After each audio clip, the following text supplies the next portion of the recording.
ভাবি, ও ভাবি, এক গ্লাস পানি দিও তো।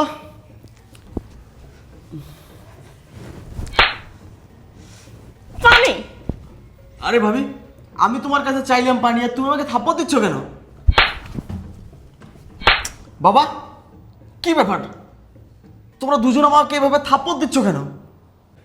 নবাব যাতে কিচ্ছু বোঝে না, এত বড় বুইড়াটা দামরা হইছো, এখনো ভাইয়ের ঘরে বসে বসে খাও, লজ্জা করে না?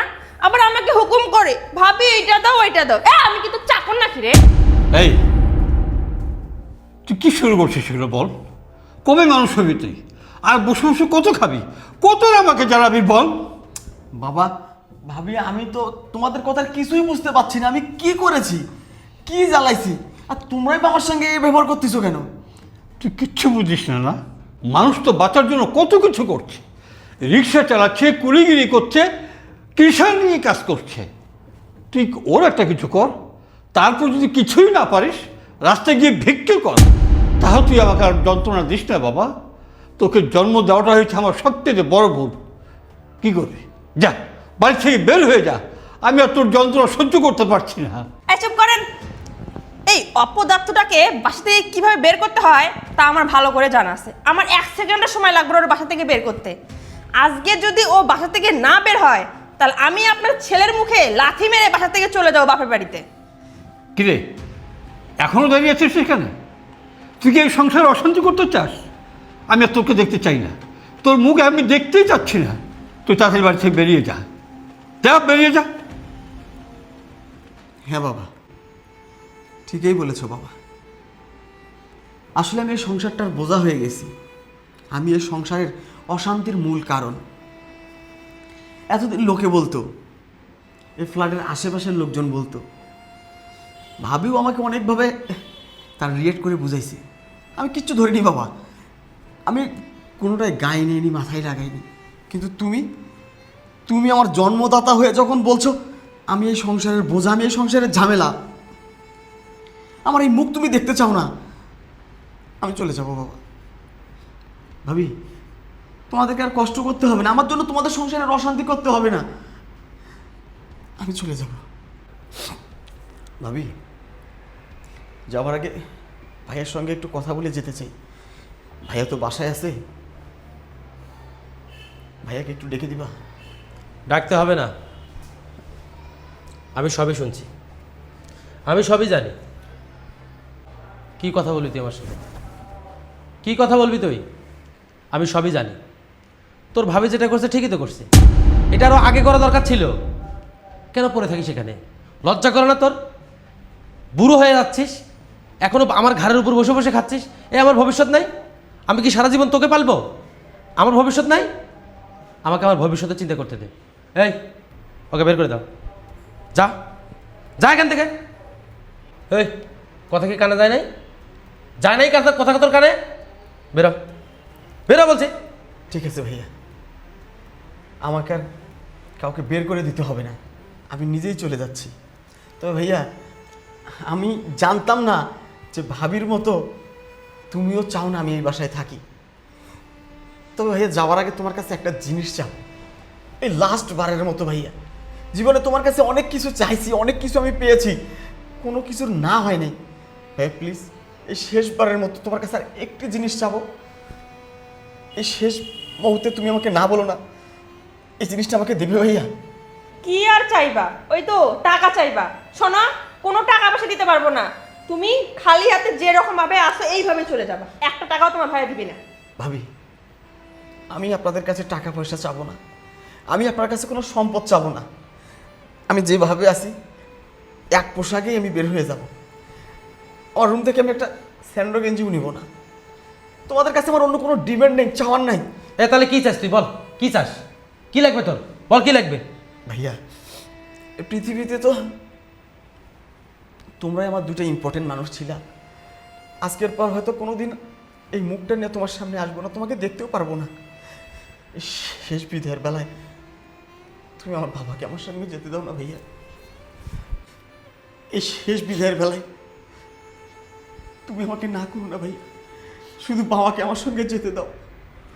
বিশ্বাস করো, আমি তোমার কাছে ওয়াদা করে যাচ্ছি, আমি মরে যাবো এই খবরটাও তোমার কান পর্যন্ত আমি আসতে দিব না। বাবা, পৃথিবীতে ওই সৃষ্টিকর্তার পরে যদি কারো ইবাদত করার মতো কোনো কিছু লিখে থাকে সেটা হলো পিতা মাতা। আমার তো মা নাই ভাইয়া, তোমরাই দুজনে তোমার মা বাবা ছিল। তোমাকে তো আর দেখতে পারবো না, তোমার কাছে আসতেও পারবো না। আমার বাবাকে আমি নিয়ে যাই, এখান থেকে আমাকে বঞ্চিত করো না, বঞ্চিত করো না। ও বাবা, তুমি কি তোমার এই বেকার ছেলেটার সঙ্গে যাবে বাবা? আমি তোমাকে ভালো রাখবো বাবা। তুমি বলেছো না দিন মজুরি করতে, করবো। রিক্সা চালাইতে বলছো, রিক্সা চালাবো। কিছুই করতে না পারে মানুষের তাড়াতাড়ি ভিক্ষা চাইবো, তবু তোমাকে ভালো রাখবো বাবা। তোমরা আমাকে একবারে একা করে দিও না বাবা। ও যদি আমাকে যেতে না হতে, তবু আমি তোর সঙ্গে যাবো রে বাবা, তবু আমি তোর সঙ্গে যাবো। আর এক মুহূর্ত চলে গেলে থাকবো না বাবা। চলো না, চলে যাই, তুই চোখ যেদিক চাই সেদিকে চলে যাই বাবা। ঠিক আছে ভাইয়া, তোমরা ভালো থেকো। এই শোন তো, কান্নাকাটি বন্ধ কর, কান্নাকাটি বন্ধ কর। বাবারা নিয়ে যাবি? যা যা, আমি তোদের কাউকে রাখতে চাই না। যা যা, চলে যা তোরা। আর একটা কথা বলি ভাবি, ভাইয়ার তো মাঝে মাঝে শরীর খারাপ হয়, সময় মতো ওষুধটা খাইতে দিও, রাতে যেন না খেয়ে ঘুমাই। এত কিছু তোমার ভাবতে হবে না, তুমি যাও। যা। চল বাবা। চলো বাবা, চলো। ভালো হয়েছে, আপদ বিদায় হয়েছে। একটারে শুধু বিদায় করতে চাইছিলাম, দুইটাই গেছে। আমার আর আলাদা করে কোনো কষ্ট করতে হলো না। ভালো হয়েছে। কি হলো, তুমি আমাকে মারলা কেন? এটাই তো চাইছিলি তুই, এটা চাইছিলি না? আমি যেন আমার ভাইকে, আমার বাবাকে আমার বাসা থেকে বের করে দিই। এটা চাইছিলি না তুই? এটা চাইছিলি? কথা বল, এটা চাইছিলি না? এখন তো অনেক খুশি তুই। এখন তোর আর পথের কোনো কাটা নাই, তোর সংসারে আর কোনো বোঝা নাই। এখন তোর মনে যা চাইবে তুই তাই করবি। তুই জানিস আমার চোখের পানি না শুকাই গেছে, আমার এই চোখ দিয়ে আর পানি বের হচ্ছে না। কেন বের হচ্ছে না জানিস?